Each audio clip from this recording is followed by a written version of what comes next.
இன்னைக்கு வெளியே போட்டு கேம கேப்பாளே அப்புறம் என்ன மவன் கூட்டுல மாட்டின எலி மாதிரி முழிச்சு கொண்டு இருக்கிறாய். இல்லடா சும்மா ஸ்பெஷல் கிளாஸ் ஒன்றும் இன்றைக்கு போவ இல்லையா?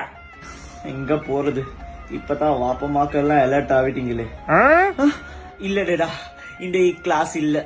வெயிட்டு தான் பாரு. என்ன செய்யறே, வேலண்டைன்ஸ் டே பார்த்து மாட்டிக்கொண்டனே. மரசியம் அடிப்போம். பொக்க பண்டார வேலை என்ன கதை?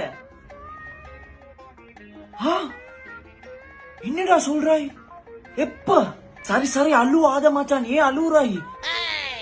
நான் வாரன், நான் சுருக்க வாரன், இப்பே வாரன். என்ன ஆவிச்சு? என்ன கூட்டாளி போடி என் ரப்பி கீக்கிறான். அவன் உம்மம்மாக்கு சீரியஸ் ஆவி ஐசியூல நிப்பாட்டிக்கிறாங்களாம். அழுவுறான் கால் பண்ணி. சீரியஸா? என்ன மவன் நல்லா இருந்த பொம்பளை